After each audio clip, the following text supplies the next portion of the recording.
आपको बात नहीं करनी चाहिए। अभी आपकी तबीयत ठीक नहीं है। अब यह तबीयत ठीक होगी भी नहीं, इसलिए हम रेशम से बात कर रहे हैं। रेशम, किसने किया है? क्या हुआ?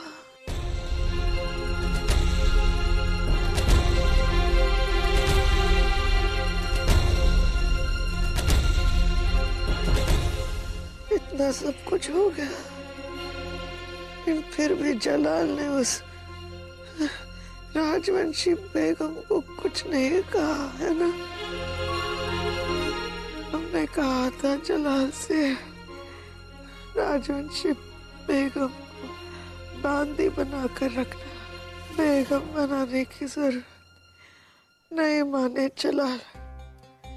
ऐसी बेवकूफ औरत है वो राजवंशी, मना किया है हमने। पूरा एपिसोड देखिए ZEE5 पर। जाने का इंतजाम हो जाए। किसी भी कीमत पर दिल्ली नहीं जाएंगे। हम हर कीमत पर उन्हें आगरा से दूर रखना चाहते हैं ईमान से। हम नहीं चाहते कि उनकी बद्दुआओं का असर हमारे बच्चों पर हो। जी शहंशाह। हम जानते हैं जोधा बेगम, आपने ये सब कुछ जानबूझकर नहीं किया। हम शहंशाह को ठेस नहीं पहुंचाना चाहते हैं सलीमा बेगम, परंतु क्या करते, जो कुछ भी हो रहा है उसे अनदेखा भी नहीं कर सकते। आप तो जानती है ना महामंगा जी का स्वास्थ्य कितना बिगड़ा हुआ है, हम स्वयं को रोक नहीं पाए। और प्रणाम मोती बाई, रेशम खान जोधा बेगम से मिलना चाहते हैं।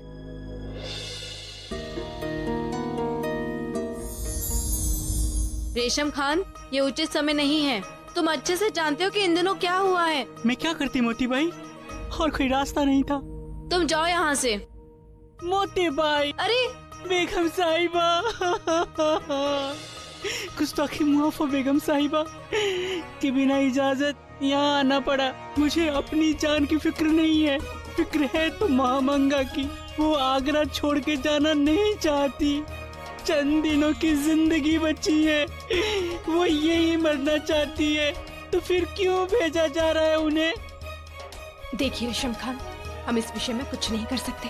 शहंशाह का आदेश है कि महामंगा जी से ना मिले। रेशम, जाओ यहाँ से, जाओ यहाँ से। जोधा बेगम, आप एक बार शहंशाह हुजूर से बात करेंगी तो बात बन जाएगी। जोधा बेगम, आप ही मेरी आखिरी उम्मीद हो। आप कोशिश करेंगी तो हो जाएगा जोधा बेगम। आप समझने का प्रयास कीजिए, हम कुछ नहीं कर सकते। आप कर नहीं सकती कि करना नहीं चाहती? अपनी हद में रहिए रेशम, भूलिए मत कि आप किससे बात कर रहे हैं। माफ कीजिएगा सलीमा बेगम, मगर जोधा बेगम, आप नहीं कर सकती तो कौन कर सकता है? आपके कहने पर ही खैबर की जान बख्श दी शहंशाह ने, और आपके कहने पर ही इस जाकिरा को माफी मिली, जबकि इस पर बेनजीर के साथ मिलकर शहंशाह की कत्ल की साजिश का इल्जाम इस पर साबित हुआ था। जोधा बेगम, आपने शहंशाह के सीने में दिल लाया। जो कोई नहीं कर सकता वो आप कर सकती है जोधा बेगम। आप एक बार कोशिश कीजिएगा तो सब हो जाएगा जोधा बेगम। आप जाइए यहाँ से रेशम खान, हमने कहा ना हम कुछ नहीं कर सकते। जाइए आप। बेगम साहिबा, बेगम साहिबा।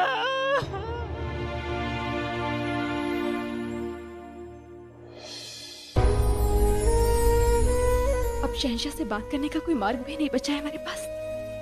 आपका फैसला बिल्कुल जायज है। जोधा बेगम को आपसे इस किस्म का इसरार करना ही नहीं चाहिए था। जब शहंशाह फैसला ले चुके हैं तो फिर उसकी मुखालफत क्यों करना? हमें तो समझ में ही नहीं आता कि ये जोधा बेगम की कैसी जिद है। अपने शौहर का हुक्म और औलाद की नहीं पड़ी है इन्हें उस दुश्मन की पड़ी है जिसने शहंशाह की कत्ल की साजिश की, जिसने इनकी औलादों को बद्दुआएं दी।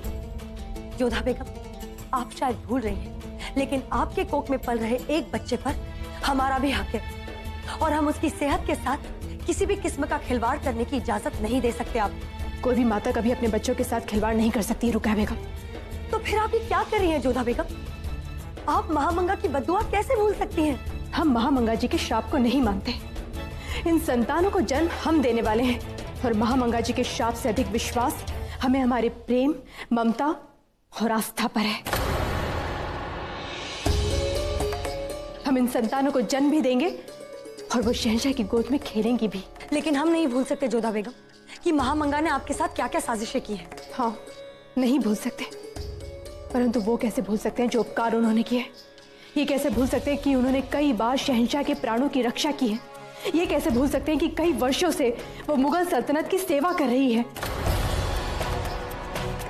ना हम भूल सकते हैं और ना ही इतिहास भूल सकता है रुकैया बेगम, क्योंकि स्वयं बेगम गुलबदन जी ने हुमायूंनामे में इसका उल्लेख किया है।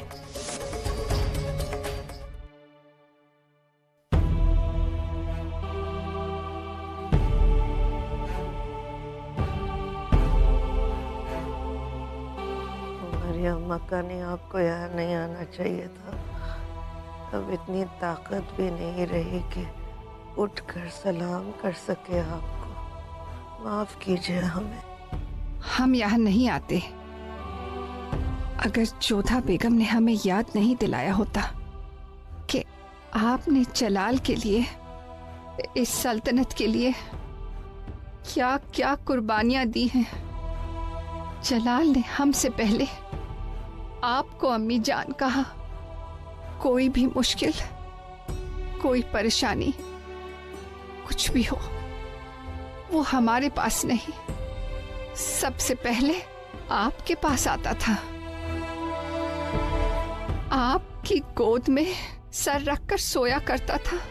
जलाल के लिए हमने जो कुछ भी किया वो हमारी खुशनसीबी थी, लेकिन एक शहंशाह के खिलाफ हमने जो कुछ भी किया उसके लिए हमारे बेटे ने भी हमें माफ नहीं किया है। अगर दिल्ली जाने का हुक्म एक शहंशाह का है तो माफ कीजिएगा मलिका आजम, हम शहंशाह का ये हुक्म कराते हैं।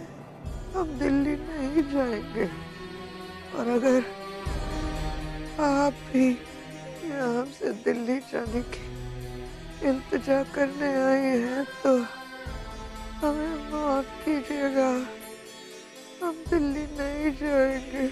हम आपसे दिल्ली जाने को कहने नहीं आए हैं माहम। आपको दिल्ली नहीं जाना है। अम्मी जान, आप महामंगा जी से मिली?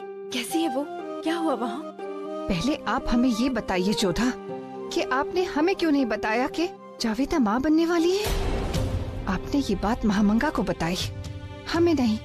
क्यों? क्योंकि ये बात सत्य नहीं है। क्या? इतना बड़ा झूठ क्यों बोला जोधा? क्योंकि महामंगा जी ने भोजन त्याग दिया था। वो औषधियाँ नहीं ले रही थी। उनके जीने के प्रति पूरी तरह से चाह समाप्त हो चुकी थी। हमने सोचा इस झूठ की वजह से कदाचित उनके मन में जीने के प्रति आस जाग जाए, उन्हें जीने का कारण मिल पाए। इसी वजह से हमने झूठ बोला। इसके अतिरिक्त हमारे पास कोई मार्ग भी तो नहीं बचा था अम्मी जान। हम जानते हैं जोधा कि तुमने ये कदम नेकी के लिए उठाया है, मगर एक बार नहीं सोचा कि अगर जलाल को ये बात पता चल गई तो क्या होगा। हम नहीं चाहते कि महामंगा की वजह से तुम्हारे और जलाल के बीच में और कोई मनमुटाव हो। माहम खुद दिल्ली जाने के लिए तैयार हो गई है, सारी तैयारियां भी हो गई हैं। अब हम चाहते हैं कि तुम माहम की फिक्र छोड़कर अपनी और अपने बच्चों की परवाह करो।